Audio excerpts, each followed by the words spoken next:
शुभ सकाळ मैत्रिणींनो, कशा आहात? मस्त मजेत ना? मजेत तर असायलाच पाहिजे. माझ्या स्वप्नपूर्ती ब्लॉग या चॅनल तुमचं स्वागत आहे. आजचा दिवस तुम्हाला आनंदाचा, आरोग्याचा आणि भरभराटीचा जाऊ मी अशी अंबाबाईच्या चरणी प्रार्थना करते. आजचा दिवस शुक्रवारचा होता. आमच्या घरामध्ये सौंदत्तीची रेणुका आहे. तिची ह्या महिन्यामध्ये यात्रा असते. त्यामुळे मी आज परडी भरून तिचा नैवेद्याचा स्वयंपाक करणार आहे. येथे मी स्वयंपाक करण्याआधी गॅसची पूजा करून घेतली होती. त्याच्यानंतरनं मी कुकरमध्ये हरभऱ्याची डाळ शिजत घातलेली आहे. डाळ शिजत घालताना मी त्याच्यामध्ये थोडंसं तेल टाकते, त्याच्यामुळे आपली डाळ उतू येत नाही.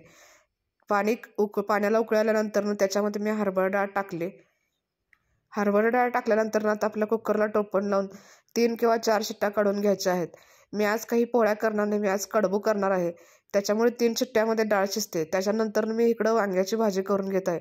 वांग्याच्या भाजीसाठी कांदा, टमॅटो, आलं लसूणची पेस्ट भाजून त्याच्यामध्ये वांगी टाकून त्याच्यामध्ये आपल्याला चटणी, मीठ, थोडासा शेंगदाण्याचा कूट टाकायचा आहे.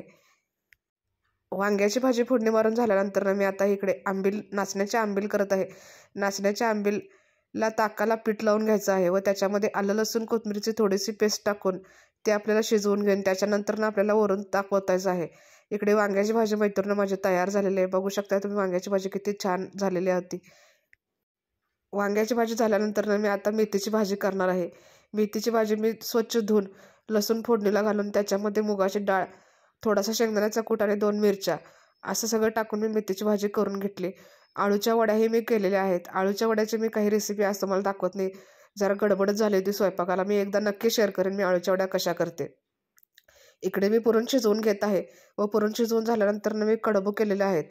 असा हा माझा आजचा स्वयंपाक.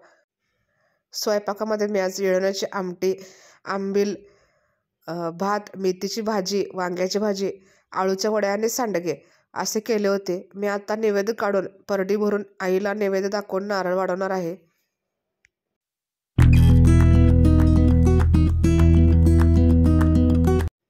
येथे माझं नैवेद्याचं ताट भरून तयार झालेलं आहे.